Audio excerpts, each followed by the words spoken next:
भारतवर्ष की एकता, अखंडता, आपसी भाईचारा और हम सबके शौर्य का प्रतीक अपने देश के राष्ट्रीय ध्वज का नमन करते हुए भारतवर्ष एक विविधताओं वाला देश है, जहां विभिन्न धर्म, विभिन्न संस्कृतियों वाले लोग रहते हैं और सारे लोगों को, सारी संस्कृतियों को बड़े सम्मान के साथ एक सूत्र में बांध कर रखने की क्षमता रखने वाला भारत का राष्ट्रीय धर्म ग्रंथ भारतीय संविधान का नमन करता हूं। तत्पश्चात हमारे इस सम्मानित मंच की अध्यक्षता कर रहे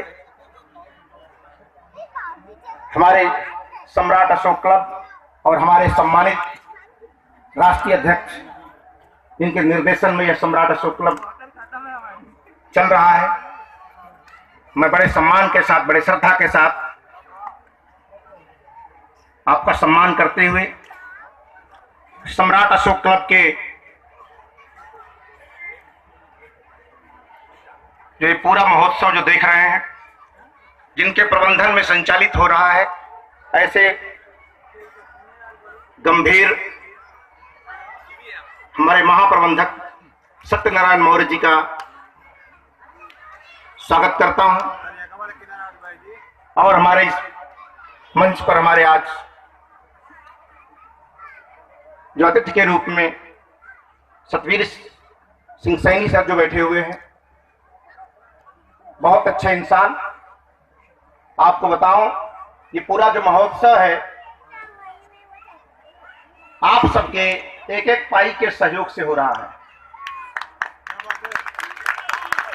ये पूरा कार्यकर्ता जो ये लाल ड्रेस में देख रहे हैं, जब पूरा जमाना ठंडे में सो रहा था तो गांव गांव की गलियों गलियों घूम करके इस महोत्सव को संपन्न करने के लिए सहयोग राशि इकट्ठा कर रहे थे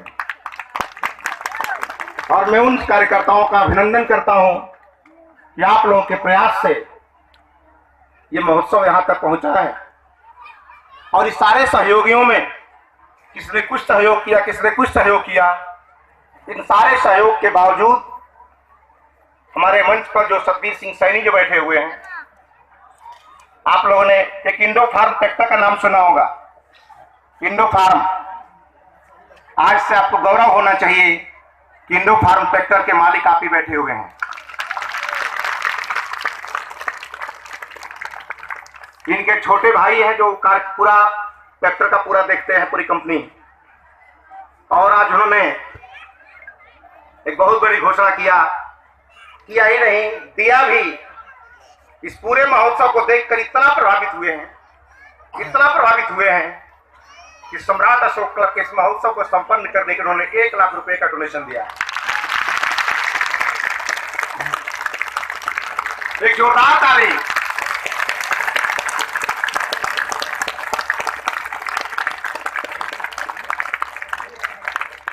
और ये डोनेशन आपके द्वारा आया है,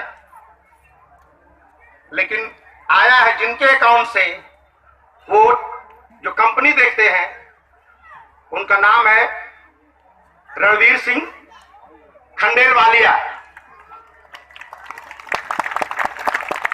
छोटे भाई, मैंने पूछा कि आप खंडेलवालिया क्यों लिखते हैं? उन्होंने कहा लोगों को भ्रम है कि मारवाड़ी ही बिजनेस कर सकते हैं, इसलिए मैंने भ्रम को ही मिटा दिया कि खंडेलवालिया बिजनेस कर सकते हैं, तो नाम भी खंडेलवालिया। उन्हीं के बड़े भाई आप सतवीर सिंह सैनी सर हैं, जो एडिशनल कमिश्नर हरियाणा में यमुनानगर में रह चुके हैं। बहुत बड़ा सहयोग इस संगठन को मिलता है। फिर भी मैं चाहूंगा एक जोरदार ताली आपको उस हरियाणा की। अभी तो अंगड़ाई है, आपका अगर ऐसे ही जज्बा चलता रहा, आप मेहनत करते रहे, अपनी योग्यता से सिद्ध करते रहे, तो सतवीर सिंह सैनी जैसे हजारों झोलियां खुलने वाली हैं आपके लिए। क्योंकि लोगों को पता चल गया है कि सम्राट अशोक क्लब के निर्णय में त्रुटियां हो सकती होंगी, लेकिन इनकी नियत में कोई त्रुटि नहीं, इनके नियत में कोई त्रुटि नहीं है। और जो सम्राट अशोक को मजाक समझने की कोशिश करेगा वो आने वाले भविष्य में मजाक का पात्र बन जाएगा। सबका नमन करते हुए आज हमारे मंच पर संजय प्रसाद जी जो एनटीपीसी में इंजीनियर है, जो भारतवर्ष को ये सम्राट अशोक क्लब मॉडल देने की कोशिश कर रहे हैं, मैं आपका सादर नमन करता हूँ। और हमारे बीच जो भिक्षु और हमको जो भिक्षु जापान से जो आए हैं, आपने सुनी उनकी वाणी। गोडाउन यहाँ है जापान में, सैंपल देख लीजिए जापान में कैसा है, सैंपल जापान का है। और इस परम पूज्य भिक्षु जो बैठे हैं तारा सामा जी, इनके खासियत है इतनी भाषा जानते हैं ये कि जिस देश में जाते हैं उस देश की भाषा में बोलते हैं, जिस देश में जाते हैं उस देश की भाषा बोलते हैं। अभी हम साथ में आ रहे थे तो इनका ड्राइवर कहीं चला गया, तो कहते हैं हमारा ड्राइवर कहाँ है, हमारा ड्राइवर कहाँ है। तो हम बोले तो मेरी तरह बोल रहे हैं कि ड्राइवर कहाँ है। हम सोचे इंग्लिश में बोलेंगे ड्राइवर कहाँ है, बोला ड्राइवर कहाँ है। तो ये भाषा जो है आपसे मेल कर रही है, हो हृदय को छूने की कोशिश कर रही है। तो मैं इस भारतवर्ष के गुरु भूमि पर अपने परम पूज्य भिक्षु का सादर नमन करता हूं और चाहता हूं जोरदार तालियों से आपका सम्मान हो।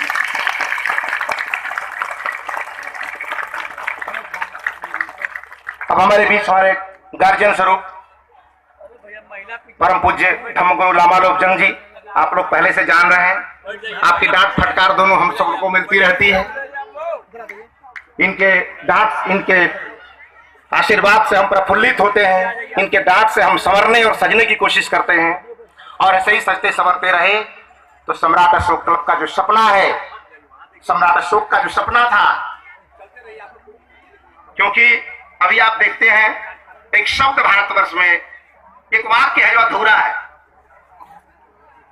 कहीं भी ट्रैक्टर के पीछे और ट्रक के पीछे आप देखते हैं कि मेरा भारत महान, क्या ये कंप्लीट है क्या? नहीं।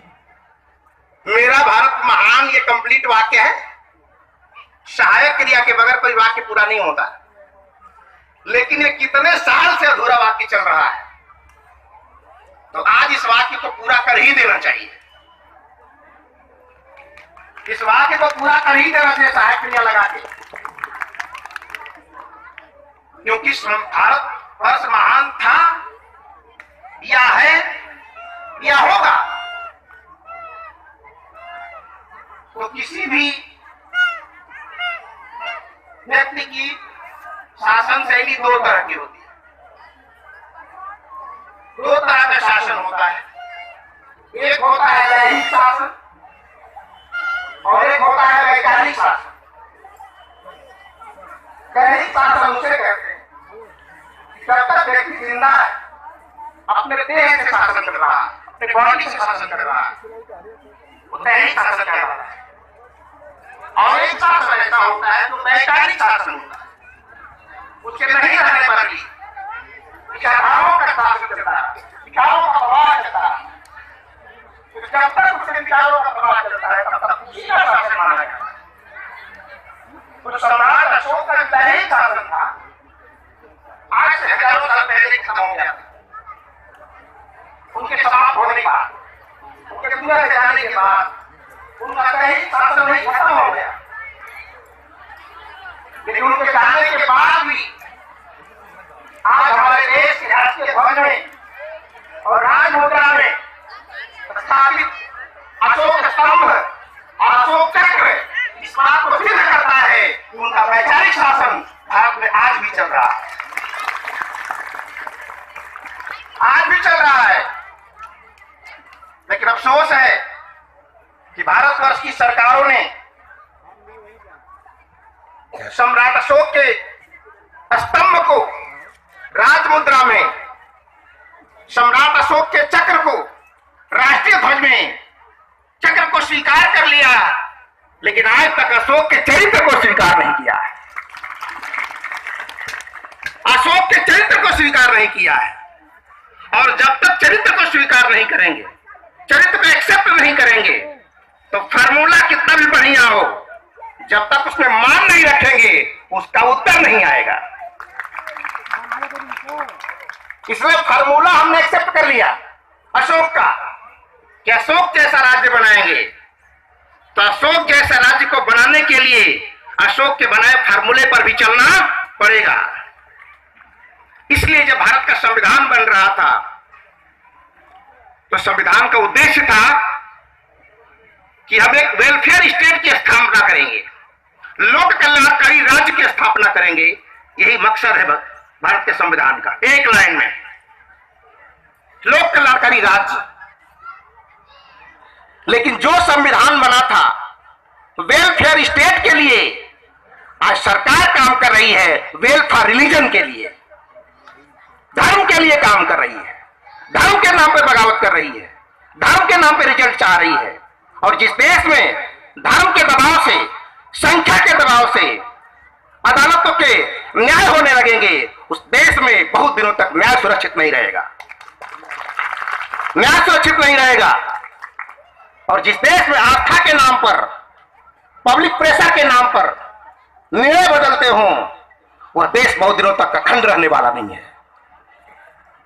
क्योंकि इस देश की जनता सब जानती है, इस देश का संविधान समतामूलक समाज की स्थापना के लिए हुआ था, ऊंच नीच गैर बराबरी की को समाप्त करने के लिए हुआ था। लेकिन आज भी इस देश में ऐसे लोग हैं जो एक व्यक्ति जब कुर्सी पर बैठ के हटता है तो उस कुर्सी को धोने वाले लोग आज भी मौजूद है इस देश में, उस कुर्सी को धोने वाले लोग मौजूद हैं। तो अगर यह देश बुद्ध का देश है, ये देश अशोक का देश है, ये देश इस संविधान का देश है, तो ऐसे कुर्सी धोने वालों को कुर्सी से धो देने की जरूरत है, कुर्सी से धो देने की जरूरत है। समय रहते कुर्सी नहीं धोई तो बात आगे बढ़ने वाली है। क्योंकि जो वसुधैव कुटुंबकम जो तत्व है ये भारतवर्ष की, ये मर्यादा का तत्व है। और वसुधैव कुटुंबकम की जो सोच है, ये सम्राट अशोक के शासन की जो शैली है उसका मूल तत्व है, मूल तत्व है। और वसुधैव कुटुंबकम के जनक और वसुधैव कुटुंबकम के संरक्षक सम्राट अशोक है, सम्राट अशोक है। क्योंकि जो वसुधैव कुटुंबकम की बात आज कर रहे हैं, उन्हीं लोगों ने ही अपने भाइयों को छूत बनाया, अछूत बनाया, नीच बनाया कि हम तुझे नहीं छुएंगे, तू नीच है, तेरी कुर्सी धोएंगे। तो जो अपने ही भाइयों को भी भाई मानने को तैयार नहीं, वो पूरे वसुधा को परिवार मानेगा। ये बड़ी हास्यास्पद बात है, ये बड़ी हास्यास्पद बात है। और भारत का जो संविधान है वो इसी बात के लिए स्थापित हुआ है, इसी बात के लिए बनाया गया है। क्योंकि सम्राट अशोक की जो नीतियां हैं वो लोक कल्याणकारी हैं, और इससे बड़ा कोई शब्द नहीं हो सकता है, कोई शब्द नहीं हो सकता है।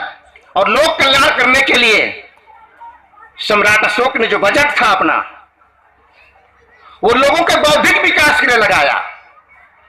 बौद्धिक विकास कैसे हो, इसके लिए शिलालेख लिखवाया। और आज से जान लीजिए कि दुनिया के सबसे पहला और लिखित लोक कल्याणकारी संविधान धरती पर पहले सबसे सम्राट अशोक ने लिखा था, जो आज भी पत्थरों के पन्नों पर लोहे की कलम से आज भी लिखे गए हैं, जिसकी भाषा थी पाली और लिपि का नाम था धम्म लिपि। इस लिपि में लिखा गया, उस लिपि का नाम था धम्म लिपि। लेकिन आज जो हम पढ़ते हैं उसको कहते हैं कौन सी लिपि है, तो बोलते हैं ये देवनागरी लिपि है, ये ब्राह्मी लिपि है। तो एक लड़के से मैंने पूछा, अभी एक हफ्ते की बात है, हम चंदा कलेक्शन कर रहे थे, तो बोला कि मैं हिंदी से मैं करता हूं। तो हमने बोला जिस भाषा को लिखते पढ़ते वो कौन सी लिपि है, तो उसने कहा ये ब्रह्म लिपि है। तो ब्रह्म लिपि का पहले नाम क्या था, तो बोला देवनागरी लिपि नाम था। तो देवनागरी का इसका पहले नाम क्या था, बोला ये तो नहीं जानते हैं। तो जो नहीं जानते हैं इससे खूब मामला गड़बड़ शुरू हुआ। तो जो आज है वो ब्रह्म लिपि है, उसके पहले उसका नाम देवनागरी लिपि था। और उसके पहले उसका नाम सिर्फ नागरी लिपि था। तो नागरी कैसे देव बन गई और देव कैसे ब्रह्म बन गए? 3 बरस प्लास्टिक सर्जरी हो जाए तो उस लिपि का क्या होगा? तो ये ब्रह्म लिपि इसलिए बनाई गई क्योंकि सम्राट अशोक के अपने शिलालेख किसमें लिखा गया? ब्रह्म लिपि में कहने के लिए, ताकि जब उस लिपि को हम ब्रह्म लिपि कहेंगे तो कहा जाए लेख किसका है? तो ब्रह्मा जी का लेख है। तो जो अशोक के लेख थे वो ब्रह्मा का लेख बन गए और लोगों में प्रचलित हो गया, अरे ब्रह्मा का लेख कोई नाम मिटे वाला है, अरे जिसका कोई लेख ही नहीं है मिटेगा ना मिटेगा बात ही नहीं है। लेख तो सम्राट अशोक के हैं। इसलिए हम कहते हैं कि अब ब्रह्मलेख की बात नहीं, अब शिलालेख की बात करो। ब्रह्मलेख की बात नहीं, अब शिलालेख की बात करो। अपरधानी का चक्कर छोड़ो, राजधानी की बात करो।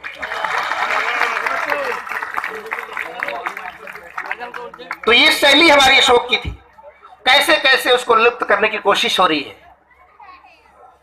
और भारतीय संविधान उसी शासन शैली का दस्तावेज है ये। और सम्राट अशोक क्लब के हमारे जो कार्यकर्ता हैं, आपके सहयोग से, आपके समर्थन से इसको उन जगहों तक पहुंचाने की कोशिश कर रहे हैं जहां अभी पल्स पोलियो भी नहीं पहुंच पाया है, वहां पहुंचाने की कोशिश कर रहे हैं। और आज ये जनसैलाब देख करके ये सिद्ध कर दिया आप लोगों ने कि सम्राट अशोक क्लब का जब आह्वान होगा, जैसे होगा, लोक कल्याण हित के लिए, संविधान की रक्षा के लिए हम खड़े होंगे।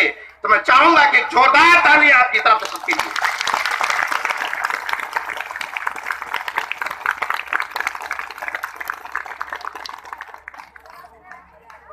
तो ये दुनिया का सबसे, इसलिए जब हम अपने आप को हिंदू कहने की कोशिश करते हैं तो जिसके सामने कहते हैं उसको एक बात का भ्रम रहता है कि हिंदू कहां है, तो अहिर है कि कोरी है कि लोहार है कि चमार है, क्या है? हमें एक भ्रम रहता है। हिंदू कहने से समस्या खत्म नहीं होना चाहिए। जो ही कहेंगे मैं हिंदू हूं तो बोला कौन जात का हुआ? हिंदू से काम नहीं चलने वाला, उसको जाति बताना पड़ता। यानी हिंदू कहने पर भी अहिर कोरी चमार होने का भ्रम होता है। और अपने आप को अगर मुसलमान कहते हैं तो सिया और सुन्नी होने का भ्रम हो जाता है कि सिया है कि सुन्नी है। लेकिन जो ही अपने आप को भारतीय कह देते हैं, ये सारे के सारे भ्रम स्वयं ही मिट जाते हैं, स्वयं मिट जाते हैं। इसलिए सम्राट अशोक क्लब गांव गांव गली गली जाकर लोगों को समझाने की कोशिश कर रहा है कि हम हिंदू और मुसलमान नहीं, गर्व से कहो कि हम, गर्व से कहो कि हम, ये संदेश देश में जाना चाहिए। क्योंकि इस शब्द के अलावा, इस वाक्य के अलावा कोई ऐसा शब्द नहीं है जिस देश से आतंकवाद को समाप्त कर सके। ये जड़ी है। लाख रोगों की एक दवाई, बाकी सब है हवा हवा है। बस एक दवाई, बस पोटेंसी ध्यान रखना कि कब कितना खाना है, सब गड़बड़ा जाएगा। अगर पोटेंसी गड़बड़ हो गई, पावर गड़बड़ हो गया, गर्म पानी को ठंडा से, ठंडा को गर्म से खा लेंगे, सब गड़बड़ हो जाएगा। इसलिए दवा के साथ सही प्रयोग भी होनी चाहिए। कब कहाँ क्या बोलना है, कब कहाँ नहीं, ये बातें ध्यान होनी चाहिए। तो आज जो सम्राटों को शासन सही है, उसका एक तत्व और है बड़ा महत्वपूर्ण, वाक संयम। वाक संयम, सोचिए आज से 2000 साल पहले सम्राटों वाक संयम की बात कर रहे हैं और ये बात संविधान में भी आ गई। वाक संयम यानी हम इतनी आत्मप्रसन्नता में हो जाए, दूसरे की प्रशंसा का ध्यान न रहे। और ये तब होगा जब वाक संयम होगा। वाक संयम जब होगा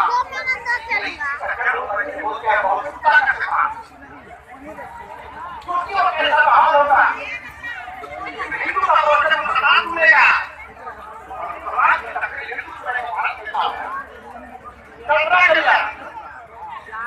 हिंदू का वचन मुसलमान सुनेगा, मुसलमान की तस्वीर हिंदू सुनेगा, उसी में एक भारत होगा। देश का जो संविधान है वो हिंदू राष्ट्र बनाने के लिए नहीं, मुस्लिम राष्ट्र बनाने के लिए नहीं, देश का संविधान लोक कल्याण को बनाने के लिए। और जो इस मुद्दे से, जो इस पॉइंट से भटकने की कोशिश कर रहे हैं, तो आपको उनको ट्रैक पर लाना होगा। ये सम्राट अशोक क्लब का काम है, ये बताया दुनिया को।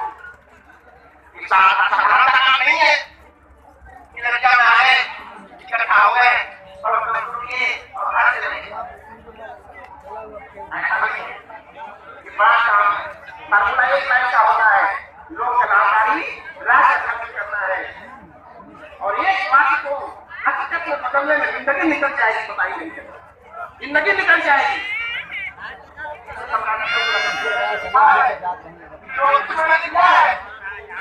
बड़े पराक्रम के साथ, अगर आजादी पीढ़ियां और आजादी संतति हमारे बड़े पराक्रम के साथ कार्य आगे बढ़ाती है, तो महाफल की बात।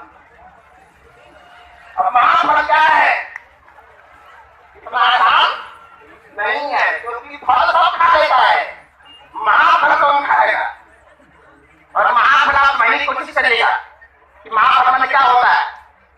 जिस चीज को प्राप्त करने के लिए लोग आज शराब बढ़वा रहे हैं, पाउच बढ़वा रहे हैं, झूठ बोल रहे हैं, अच्छे दिनों के सपने दिखा रहे हैं, वो महाफल की प्राप्ति होगी जो सम्राट अशोक के शिलालेख जिस घर तक पहुंच जाए। इसलिए बहुत बड़ा कार्य है। और अशोक ने लिखा, ये चोटी के पुरुषार्थ और संपूर्ण ज्ञान के बगैर संभव नहीं। एक राजा ये बात कहेगा, चोटी का पुरुषार्थ, सोचिए, चोटी का पुरुषार्थ और संपूर्ण त्याग के बगैर संभव नहीं। अगर आप थोड़ा सा त्याग कर रहे हैं तो समझिए कोई आसान नहीं कर रहा है, अपना कर्तव्य थोड़ा सा निभा रहा है खाली, बस।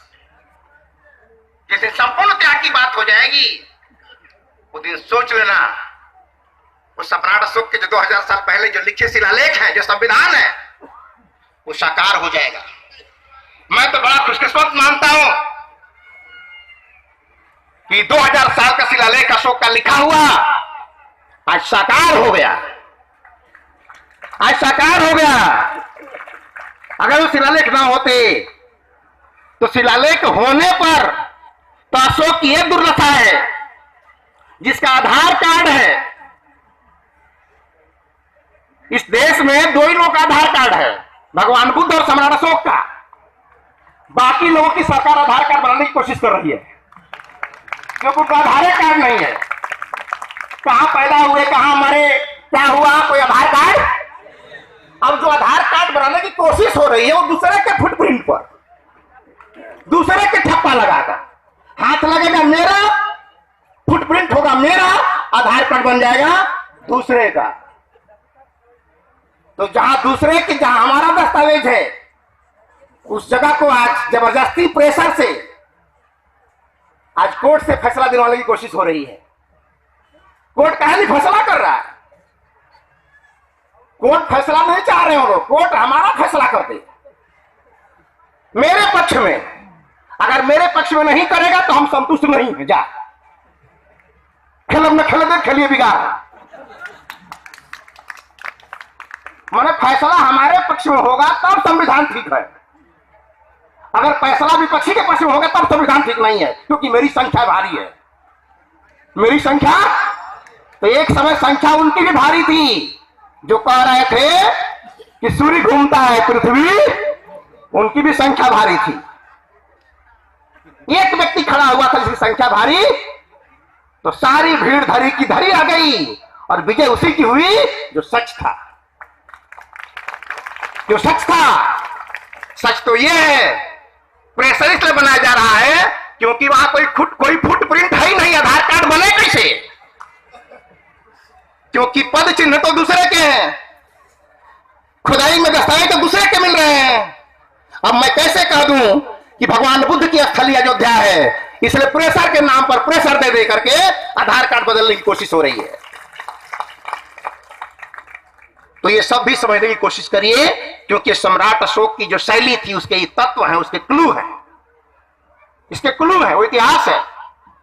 और मैं नमन करता हूं अंग्रेज इतिहासकारों का, जिन्होंने ऐसे खोए हुए धरती से, खोए हुए इतिहास को जमीन से खोद के बाहर निकाल दिया।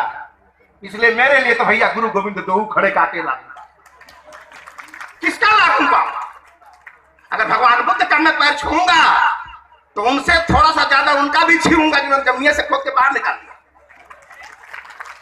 क्योंकि अगर जमीन के खोद के बाहर ना निकालते तो भगवान बुद्ध महान थे, ये महानता का हमें एहसास भी और एहसास नहीं होता और इतनी भीड़ इकट्ठा नहीं होती। तो शायद कोई जापान का बेटा आकर के भारत को समझाने की कोशिश न करता। जापान का अगर ये मंच न होता, इस सम्राट अशोक क्लब की मेहनत न होती, तो ये तारा साहब हमारे पूज्य भंते कहां आकर बोलते, कहां आकर बोलते आके घर घर घुस के। तो अगर लाइन मैन आप हो तो पावर हाउस वो लोग हैं, कनेक्शन जोड़ो पावर दे देंगे।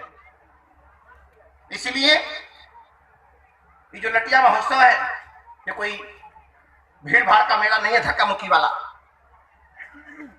ये सम्राट अशोक और भगवान बुद्ध के विचारधाराओं का ये मेला है। और इसका सबसे बड़ा गवाह है कि आज 23 साल हो गए इस मेला को। मैं नमन करता हूं अपने परम पूज्य सुभाष सिंह मौर्य जी को, जिन्होंने छोटा सा बीज लगाया गोरिया गांव से, और इतना बड़ा ये बट वृक्ष हो गया कि हजारों साथी कंधा लगाया है, फिर भी संभल नहीं रहा, फिर भी संभल नहीं रहा है। तो ये जो लटिया महोत्सव है, ये सबसे बड़ा प्रूफ इसका है, क्योंकि इतने सारे लोग आए हैं। आपने कभी मन से सुना है कृपया शांति बनाए? सुना है शांति बनाए रहे? किसको शांति कहा जाता है? जो अशांत लोग होते हैं, जो अशांत है। एक बार बोध गया में घटना घट गई थी, भिक्षुओं को किसी ने बम से उड़ा दिया था, सुने होंगे आप लोग।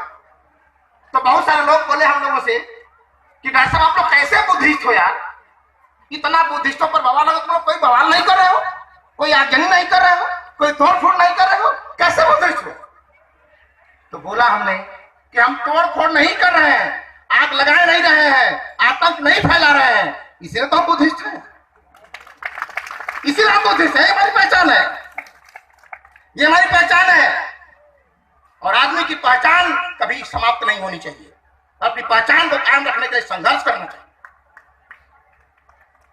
एक साधु थे, नदी के किनारे बैठे थे, बाढ़ आई थी, बाढ़ आई थी। तो एक भिक्षु जो था वो बह रहा था पानी में।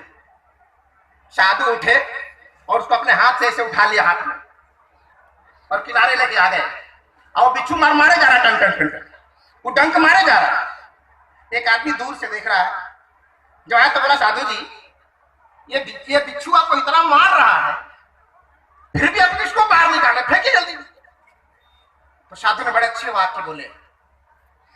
उन्होंने कहा कि भिक्षु की पहचान है जो मारेगा, और मेरी पहचान है कि इसे बचाऊंगा। वो अपने पहचान में लगा है, मैं अपने पहचान में लगा हूं, देखता हूं जीतता कौन है। तो जब निकाल दिया बाहर तो बोला जीता मैं हूं, कत्लों मारता रह गया, लेकिन बाहर मैंने निकाल दिया, जीत मेरी है। तो अगर किसी की पहचान हिंसा है तो हमारी पहचान अहिंसा है। हिंसा लड़ाई लड़ी जाती है तलवार से, और अहिंसा की लड़ाई लड़ी जाती है बौद्धिक ज्ञान से। हिंसा लड़ी जाती है तलवार से और अहिंसा की लड़ी बौद्धिक ज्ञान से। और भगवान बुद्ध ने तलवार नहीं बौद्धिक ज्ञान का दुनिया को दिया था। इसलिए जापान एक देश है, बैठे हैं भंते जी, जापान एक ऐसा अकेला देश है जो कोई घातक हथियार नहीं बनाता, कोई घातक हथियार नहीं बनाता। और वहां का जो संविधान लिखा है जापान का, जैसे हमारा संविधान तो कैसे से होता है, हम भारत के लोग, लेकिन जब जापान का संविधान शुरू होता है लिखा हुआ, तो पहला पेज खोलेंगे तो जो पहली लाइन लिखी हुई है वो लिखी है बुद्धं शरणं गच्छामि, ये लिखा है जापान। जब आप बैठे ऐसे मैं उनके सामने बोल रहा हूं, वो हिंदी समझ रहे इसलिए बोल रहा हूं।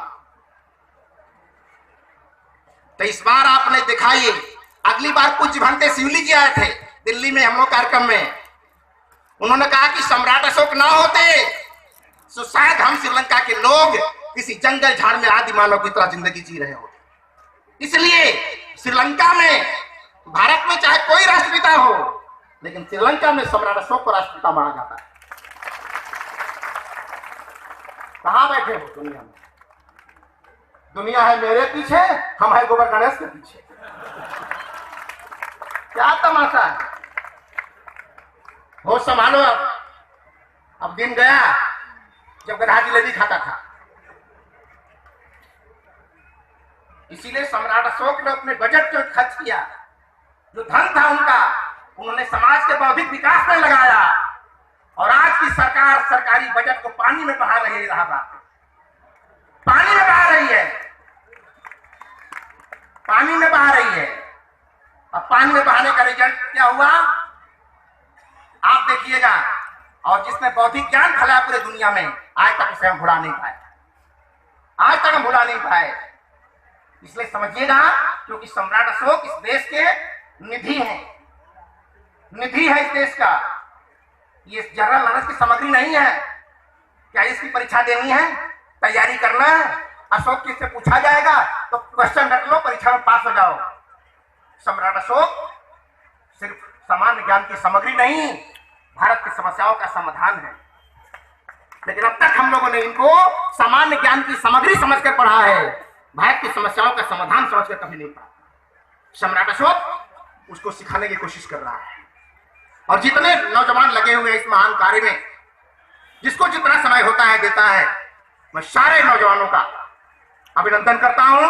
और मैं चाहता हूं कि नौजवान कहीं भी जाए आपके पास सहयोग के लिए, तो आप दिल खोल के सहयोग करिए, दिल खोल के सहयोग करिए। क्योंकि समय रहते बात समझ में नहीं आई तो जगदेव बाबू बड़े महान थे, ये कहने से काम चलने वाला नहीं है। आज 2 फरवरी का दिन है और उस अमर शहीद बाबू जगदेव प्रसाद जी का सत सत नमन करता हूं। और मैं चाहता हूं उनके सम्मान में जोरदार ताली आप लोगों की तरफ से। और एक बात और कह दूंगा कि उनका जन्मदिन है, बड़ा औचित्य है ये। उन्होंने कहा था 100 में 90 शोषित है, 90 भाग हमारा। तो जिनका 10 था उनको तो मिल गया, जिनका 10 था उनको मिल गया। अब 90 को दे दो, काम खत्म करो लफड़ा इसमें। जिनका 10 था उनको 10 दे दिया, अब बाकी 90 को दे दो, लफड़ा खत्म। बाकी 90 को दे दो, टोटल काम खत्म। न रहेगी बांस न बजेगी बांसुरी। चलो जब बात आप एक पक्ष की हो गई तो हमने विरोध नहीं किया, जब बात दूसरे पक्ष की होगी तो देखना कितना विरोध होता है। तो विरोध से समझ लेना कि किसकी नीयत हमारे पीछे अच्छी है और किस नीयत हमारे पीछे अच्छी नहीं है। क्योंकि जब तक मीटर नहीं लगाओगे पता कैसे चलेगा, जब तक मीटर नहीं लगाओगे। अब मैं बोल दूं कि मेरे बैग में 2 लीटर कपड़ा है, 2 लीटर कपड़ा है, सही बोल रहा हूं गलत? कैसे जान लिया? मेरा बैग चेक किया, मेरा बैग चेक किया कि मैं झूठ बोल रहा हूं? नहीं, आपने पैमाना पकड़ लिया कि कपड़ा जो है लीटर में नहीं मीटर में नापा जाता है। लेकिन आप एक मिनट सोचो, जिसको लीटर और मीटर का पता ही ना हो, जो लीटर जानता है ना मीटर जानता है, उसको मैं बोलूंगा कि मेरे बैग में 2 लीटर कपड़ा है तो बोलेगा हाँ हो सकता होगा। क्योंकि ये तो वो पकड़े हैं जिनको पैमाना पता है। इसलिए भारतवर्ष में भी 90% ऐसे लोग हैं जिनके पास लीटर और मीटर का ज्ञान नहीं है। इसलिए लोग कहते हैं कि गोबर में गणेश है, क्योंकि सब मीटर मीटर वाले हैं। और जिसको मीटर लीटर का ज्ञान हो गया वो बोलेगा गोबर तो गोबर है और कुछ नहीं है। यह है बौद्धिक विकास। और संविधान का उद्देश्य क्या है? एक वैज्ञानिक दृष्टिकोण का विकास करना। आप देखो सरकारें चल रही है, मीडिया रोज काम कर रही है, क्या वैज्ञानिक दृष्टिकोण पे काम हो रहा है? ये कौन देखेगा? ये किसकी जिम्मेदारी है कि वैज्ञानिक दृष्टिकोण पर हमारा राजतंत्र काम कर रहा है कि नहीं, वैज्ञानिक दृष्टिकोण पर नौकरशाही काम कर रही है कि नहीं, वैज्ञानिक हमारी मीडिया काम करे कि नहीं? अगर नहीं कर रही है तो या तो कुर्सी धोवाओ या तो कुर्सी धो, 2 ही उपाय, कोई दूसरा उपाय नहीं है। इसीलिए आज ये महोत्सव है लठिया का, हमारी मां बहनें आई हैं। मैं चाहता हूं कि हमारी बहनों के सम्मान में एक बार भाइयों की तरफ से जोरदार ताली होनी चाहिए।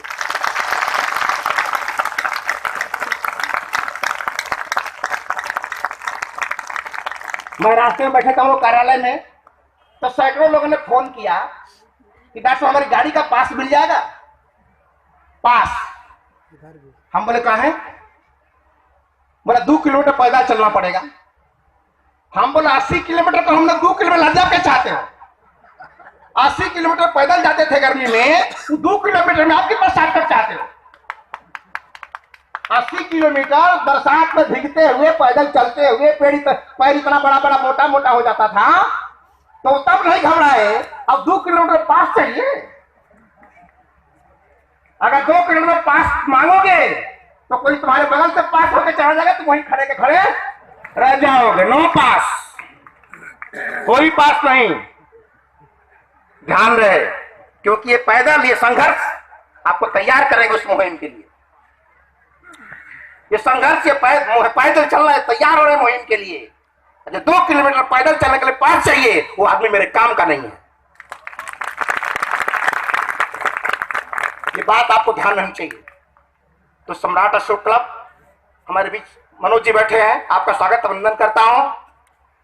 इन लोगों के प्रयास से हमारे बिहार के प्रभारी दयानंद मौर्य जी बैठे हैं, जो योजनाकार है सम्राट अशोक क्लब के।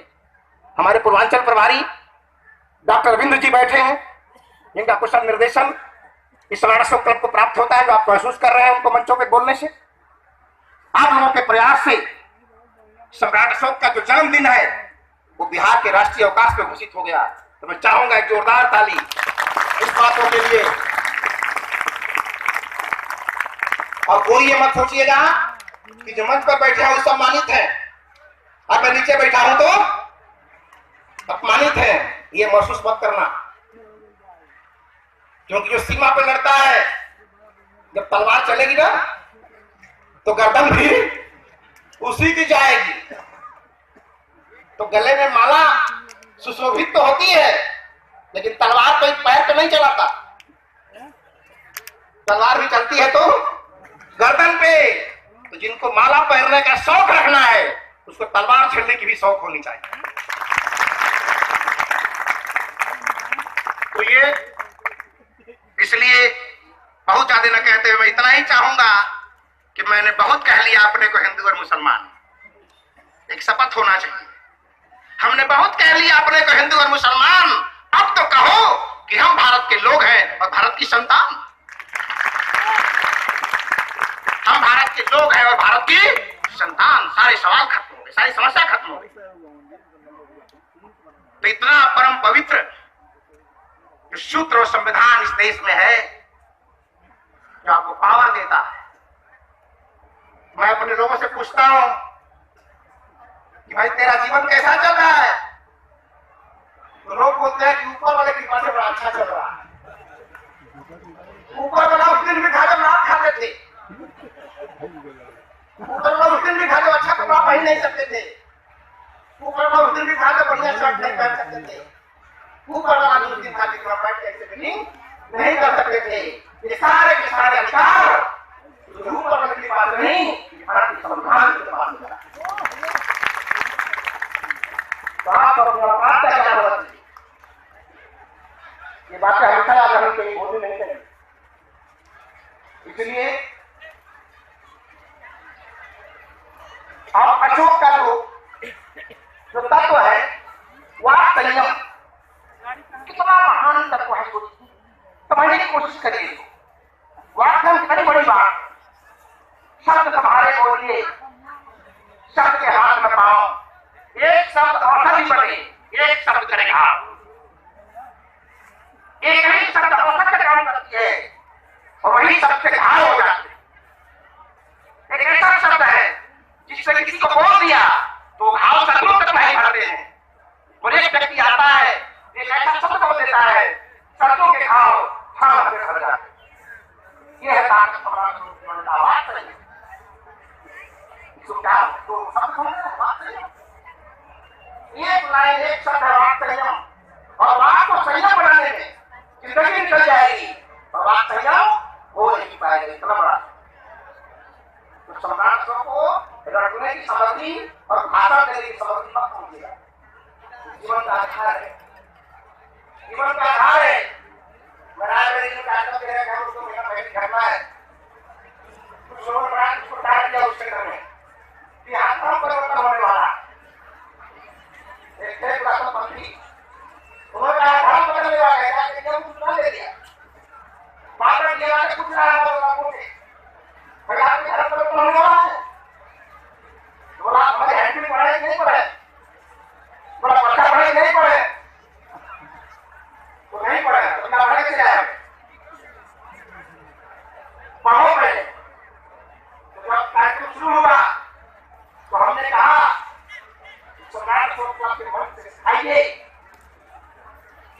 चोरी नहीं करना है, चोरी नहीं करने की शिक्षा ग्रहण करता है।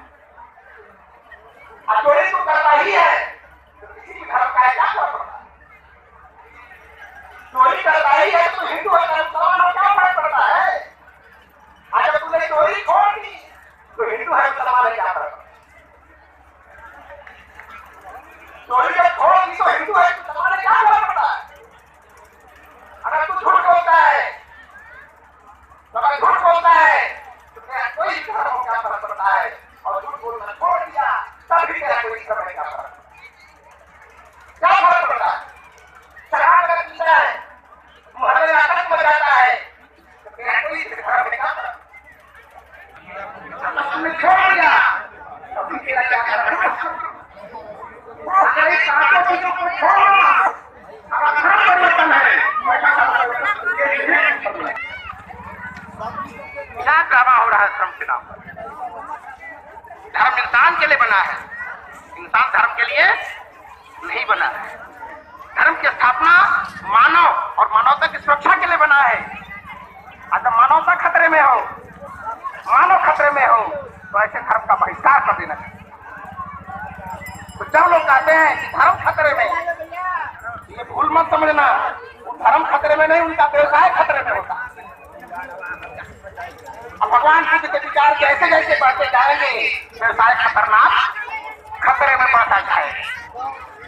तो भगवान बुद्ध की ये दवाई है और ऐसी दवाई है कोई खा सकता है, किसी धर्म का। सुन्नी अगर का हाथ है तो खा सकता है, 10% हाथ है तो खा सकते हैं, अशोक अगर हाथ है तो खा सकते हैं, राहुल का त्याग हाथ है तो खा सकते हैं, बाबा साहब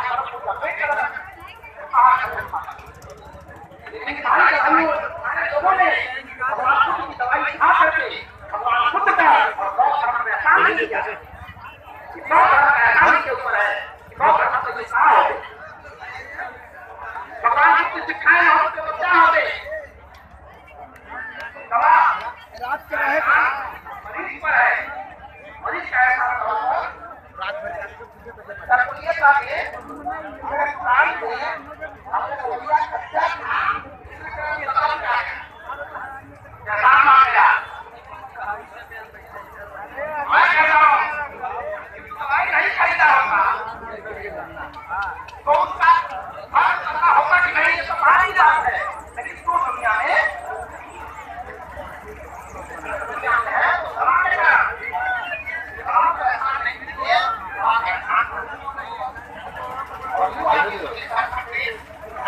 कैसे दियो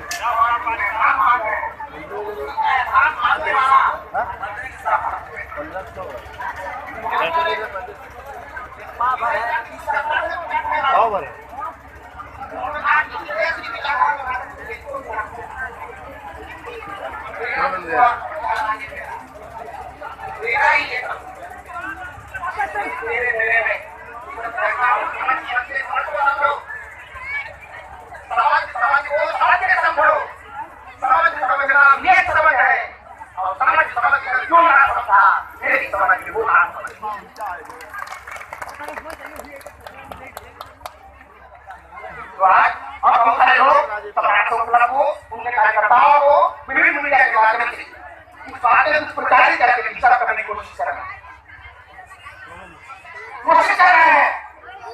अशोक गलत प्रोडक्शन लगा रहे हैं, चाहते हैं कि हम उठे। लेकिन अपने कार्यकर्ताओं से मैं निवेदन करूंगा हाथ जोड़ के कि वही जिंदगी कम है दोस्ती के लिए, कहां से वक्त निकालोगे दुश्मनी के लिए? यूं ही वक्त कम है दोस्ती के लिए, कहां से वक्त निकालोगे दुश्मनी करने के लिए? मैं उनको महान मानता हूं जो दुश्मनी का समय निकाल लेते हैं। हम लोग पास तो टाइम ही नहीं, टाइम है सब सोचने के लिए, टाइम ही नहीं है। जितना हम लोग अध्ययन करते चले जा रहे हैं तब बोध हो रहा है कि हम कितना गधा है। पहले लगता था बड़े विद्वान है, लेकिन जितनी गहराई में घुसते जा रहे हैं पता चला बाप रे हम तो महागधा है। और जिस दिन आपको महागधा होने का पूर्ण बोध हो जाए उसी दिन तुम्हें बुद्धत्व की प्राप्ति हो जाए। वही बुद्धत्व है जहां जिस दिन आपको अपनी अज्ञानता का बोध हो जाए वही बुद्धत्व है। तो इतनी छोटी सी बात नहीं है। और चीन, जापान, कोरिया, जापान जो चर्चा कर रहे थे गंते जी,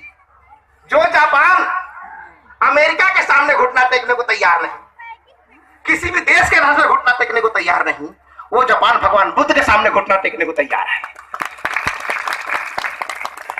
सोच रहे हो कि अमेरिका के एटम बम में ताकत है कि गौतम बुद्ध के धम्म में ताकत है? तो जब धम्म में ताकत है, इसलिए सम्राट अशोक ने बम को रख दिया और धम्म ध्वजा फैले लिया। आज बहुत सारे लोग सम्राट अशोक पर टिप्पणियां करते हैं। अशोक कायर था, अशोक उल्टा था। ऐसे लोगों को होश दिलाना चाहता हूं अशोक क्लब के मंच से कि होश में रहो। और सम्राट अशोक के बारे में टिप्पणी की तो तू और तेरा कुछ भी नहीं रहेगा। अशोक महान कायर नहीं थे, उनको कायर समझने वाले लोग कायर हैं, क्योंकि जिनके दर्शन में विचारों में दम नहीं होता, उसी के समर्थकों को हथियार उठाने की जरूरत होती है। इनका दर्शन में दम नहीं है, विचारों में दम नहीं है, इसलिए वो हथियार उठाते हैं। इसलिए भगवान राम ने रावण को मारा, भगवान कृष्ण ने कंस को मारा, लेकिन भगवान बुद्ध ने अंगुलीमाल को नहीं मारा, नहीं मारा। भगवान बुद्ध जगत नियंता नहीं है, वो सृष्टि का नट बल्टू नहीं कसे हुए हैं। हम लोग निर्माण करता है, तो जो निर्माण करता था वो फेल मार गया, वो रावण को बदल नहीं पाया, कन्वर्ट नहीं कर पाया। अरे 440 वोल्ट का करंट है, तो मार दे तो भड़क कह रहे हो? उसको पकड़ना सीखो। कैसे उसको पकड़ेंगे? क्योंकि जो तू जिस बिजली को तू मारने की सामग्री समझ रहा है, अगर तुझे पकड़ना आ गया, वही बिजली पंखा चलाएगी, टीवी चलाएगी, टीवी चलाएगी। तो जिसको तू नास्तिक कहता था, अधर्मी कहता था, वैसा ही अधर्मी अंगुलीमाल भी था। लेकिन भगवान बुद्ध ने कैसे कन्वर्ट किया और हिंसा के पुजारियों ने कैसे कन्वर्ट किया? तो ये बात कह करके मैं अशोक पर टिप्पणी करने वालों को एहसास कराना चाहता हूं। अशोक और बुद्ध पर टिप्पणी की तो अशोक और बुद्ध पर टिप्पणी करना वही हुआ कि मुंह को ऊपर करके थूकना, मुंह को ऊपर करके थूकना। जितना बड़ा थूकेगा उतना बड़ा तेरे सिर पे आएगा। तो कोई ऐसी भूल करने की कोशिश ना करे, ठीक है? इसीलिए मैं कहा कि अब ब्रह्मलेख की बात नहीं, अब शिलालेख की बात करो। कुछ ना कुछ तो है, कुछ ना कुछ तो है, क्योंकि धर्म विजय की बात नहीं। अब विश्व विजय तो किया ही तुमने, धर्म विजय भी तेरी थी। विश्व विजय तो किया ही तुमने, धर्म विजय भी तेरी थी। और राजनीति की दुनिया में धर्म ज्ञान की ज्योति जला दिया, और सब तो केवल कहते थे, तुमने करके दिखा दिया। इसलिए दुनिया में जितने संत हुए, संतों की दुर्दशा देखिए क्या हो रहा है देश में। बड़े बड़े संत आज जेल में इतने महान हो गए। एक दिन एक आदमी हमसे बोला कि जितना चरित्रहीन टाइप के लोग हैं, जो चोटे टाइप के लोग हो गए ना, वो बुधाई में हो गए। तो मैं बड़ा ध्यान दिया उसकी बात पर। जितने चरित्रहीन हो बुद्ध वाला हो गए। तो हमने कहा जो है वो तो हो ही गए हैं, जो बाकी चरित्रहीन छोटे बच्चे हैं वो भी बौद्ध धर्म में आ जाए, क्योंकि बौद्ध धर्म एक अस्पताल है और अस्पताल में रोगियों की जरूरत होती है। लेकिन दावा है कि बौद्ध के पास, बुद्ध के पास तू आएगा अम्रपाली वेश्या बनकर, लेकिन जाएगा लौट के अरहत बनकर। आएगा अंगुलीमाल बनकर, डकैत बनकर, लेकिन जाएगा अरहंत बनके। लेकिन तेरे यहां क्या होता है कन्वर्जन? एक सीधा साधा आसाराम बापू 60 साल पहले आया, इतना धर्म में पक हो गया कि कैसा कन्वर्ट होकर जेल में चला गया। क्यों चला गया? ये है तुम्हारा कन्वर्जन और ये हमारा कन्वर्जन। हमने बुरों का अच्छा किया, तुमने अच्छों को बुरा कर दिया। ये है कन्वर्जन, ये है धर्म। इसलिए अगर भगवान बुद्ध के सिद्धांतों को एक लाइन में हमसे पूछेगा कोई कि भगवान बुद्ध का सिद्धांत क्या है, एक लाइन में, तो मैं एक लाइन में कह सकता हूं कि भगवान बुद्ध का जो धर्म का उद्देश्य है, व्यक्ति के अंदर जो नकारात्मक ऊर्जा है उसको सकारात्मक ऊर्जा में बदल देना है। उनके धर्म का उद्देश्य एक लाइन में, एक लाइन में है। वो नकारात्मक चोरी हो सकती है, वो नकारात्मक विचार हो सकता है, वो नकारात्मक अत्याचार होता है, ये सब नेगेटिव ऊर्जा है। और नेगेटिव ऊर्जा को जो कन्वर्ट करके सकारात्मक पॉजिटिव ऊर्जा में है, वही भगवान बुद्ध का उद्देश्य है। सम्राट अशोक पागल नहीं थे, इसलिए जो उनको समझने की कोशिश करते, एक किताब में पढ़ रहा था तो अशोक को लिखा उसमें कि प्रियदर्शी अशोक। तो इतिहासकार है भट्टोजी दीक्षित, उन्होंने लिखा है कि प्रियदर्शी माने मूर्ख होता है, लिखा है कि प्रियदर्शी माने मूर्ख होता है। तो मैं भी एक किताब लिख रहा हूं, उसमें मैं भी लिख रहा हूं कि अगर अशोक वाले प्रियदर्शी का मतलब अगर मूर्ख होता है तो श्रीमती इंदिरा गांधी भी प्रियदर्शी लिखती थी, क्या उसका मतलब मूर्खड़ी होगा क्या? अभी हमारे परम सम्मानित प्रधानमंत्री जी एक नया शब्द दिया है विकलांगों के लिए। हमारे जो भाई डिसेबल हैं, जिनका हाथ पैर ठीक नहीं है, सामान्य नहीं है, उनको कहा गया कि उनको दिव्यांग बोला जाएगा। क्या बोला जाएगा? दिव्यांग। मुझे अच्छा लगा, मुझे अच्छा लगा कि बहुत अच्छा शब्द है, लेकिन इस शब्द के मायने बदलते मैंने देखा कुंभ में। वहां मैं गया, यहाँ दिव्यांग लिखा था, वहां दिव्य कुंभ लिखा था। इसका मतलब शरीर का जो विकलांग होगा वो दिव्यांग कहलाएगा, और जो मन का विकलांग होगा वो नहाने जाएगा। क्योंकि दिव्य शब्द का मतलब दोनों जगह होना चाहिए, एक जगह दूसरा रहेगा, एक जगह दूसरा जाएगा। अगर हमारे विकलांग भाई के लिए दिव्यांग हो गया तो नहाने वाले विकलांग अंग वाले हो गए, जो इकट्ठा होगा। एक तरफ कह रहे हैं गंगा गंदी है, अब सबको उसी गंदे पानी में आह्वान कर रहे हो नहाने के लिए, पहले साफ करो फिर लोग जाएंगे। सोचिए देश का कितना दुर्भाग्य है। एक ऐसे मंत्र हमारे पास है कि उसको पढ़ देंगे तो हिंदू मुसलमान हो जाएगा फट से, एक सेकंड में।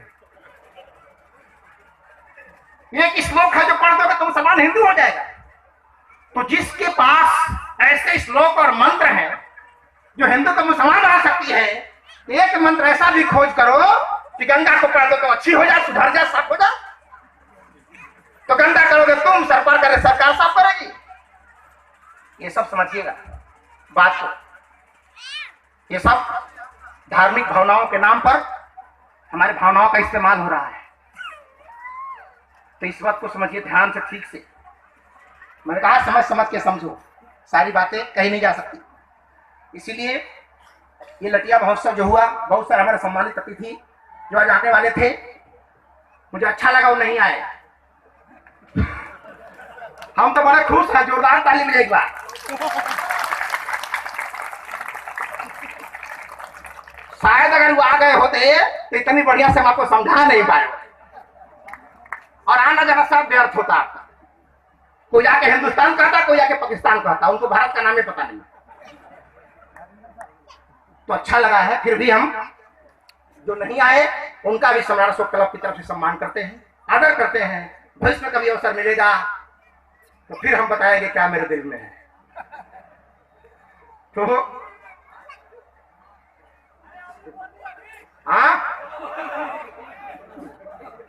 ये तो आप लोग गाना वाले की तरह करने लगे।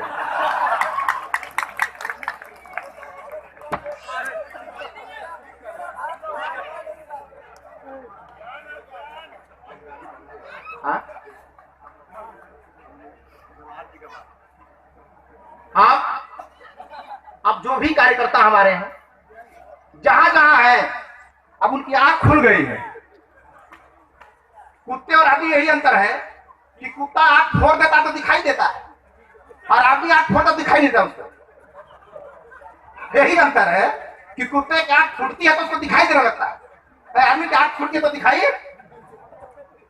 तो हमारे कार्यकर्ताओं का भी आंख खुल रही है। तो जो चीजें दिखाई नहीं दे रही थी वो भी दिखाई देने लगी। और शिक्षा का मतलब यही है, शिक्षा का मतलब नौकरी पाना नहीं होता, वो तो जीविका है, जीविका है। शिक्षा का मतलब है कि जो सीधे जो बातें या जो चीज उल्टी है उसको सीधा कर दे, जो सच बात अंधकार में है उसे प्रकाश में ला दे। अगर ये कहने की क्षमता नहीं है तो शिक्षा का कोई मतलब नहीं है। तो आज हमारे साथियों को जो दिखाई देने लगा, इसी दिखाई देने के क्रम में हमारे बड़े वयोवृद्ध सम्मानित जवाहर जी बैठे हुए हैं। जवाहर जी बैठे हुए हैं, वो कहते हैं कि अब मैं कुछ बेहतर ढूंढ रहा हूं, अब मैं कुछ बेहतर ढूंढ रहा हूं। अब किसके धड़ पर मेरा सिर है मैं ढूंढ रहा हूं, किसके धड़ पर मेरा सिर है मैं ढूंढ रहा हूं। तो ढूंढते ढूंढते उन्होंने पा लिया है कि जहां पे इनका घर है उसके बगल में अरोरा एक जगह है, और अरोरा में एक शिलालेख है। और जब शिलालेखों को इन्होंने देखा तो जागृति पैदा हुई तब इन लोगों ने तय किया कि 18 नवंबर को वो दिन ऐसा है जिस दिन कनिंघम का जन्म हुआ था, जिन्होंने अशोक के शिलालेखों को खोजने का काम किया, जन्म हुआ था। तो जिस कनिंघम ने अरोरा के शिलालेख को खोजा था, उसी के जन्मदिन पर इन्होंने शिलालेख महोत्सव मनाने का निर्णय ले लिया। तो मनाइए। अब तो मैं कह दिया ना कि ब्रह्मलेख की बात नहीं, अब शिलालेख की बात तो शुरू हो गई है, परमिशन जारी। इसीलिए अब हम ठीक से संविधान को समझने की कोशिश करें। और बहुत कह लिया, हमने कहा ना, बहुत कह लिया हिंदू और मुसलमान। अब हम यही कहना है कि हम भारत के लोग हैं और भारत की संतान। ये सब कुछ से अलग हट के ऊपर है, सब कुछ से अलग हट के ऊपर है। तो मैं चाहूंगा कि अभी पूरी रात ये कार्यक्रम चलेगा, सांस्कृतिक कार्यक्रम। एक से हमारे कलाकार आए हुए हैं और बड़ी खुशी है मुझे कि इस कार्यक्रम को सफल बनाने में हमारे सम्राट अशोक क्लब के ही कार्यकर्ता नहीं लगे हैं। इस क्षेत्र का जो प्रशासन है, जहाँ के सीओ साहब हैं, एसओ साहब हैं, सारे लोग इस कार्यक्रम को सफल बनाने में लगे हैं। तो मैं चाहता हूं कि आप चुपचाप बैठे हो उनकी कृपा से, कि किसी ऊपर वाले कृपा से नहीं। तो मैं चाहता हूं अपने प्रशासन के सम्मान में जोरदार ताली आप लोगों की तरफ से हो, ताकि पूरी रात चले रहे यहाँ पे। वैसे तो प्रशासन के लोग आते हैं तो कहते हैं कि डॉक्टर साहब आप लोग तो झूठे हमें बुलाते हो, इतना आप लोग खुद ही अनुशासित हो कि आप लोगों को बैठाने की जरूरत नहीं पड़ती कहीं कुछ करने की।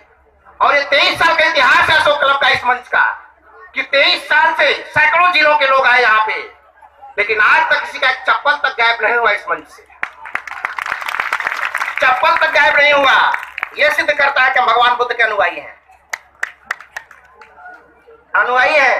ये बहुत बड़ी बात है। और हमारी माताएं बहनें इतने बड़े पैमाने पर इस शीतलहर में आती हैं। हम लोग कल रात शाम को आए कि पूरा टेंट कोहरे से भरा हुआ था, तो हमको लगता है कि पता चल गया क्या कि 2 फरवरी आती है,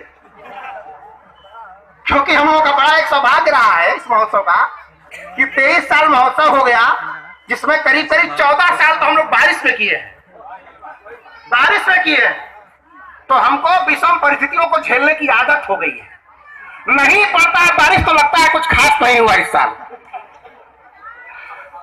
तो हमको आदत हो गई। हम दिल्ली में गए थे तो पूज्य गुरु जी लामा जी बुलाए थे अशोक क्लब के साथियों को, बोले कि 200 बच्चे आइए, कार्यक्रम करना है छोटा सा।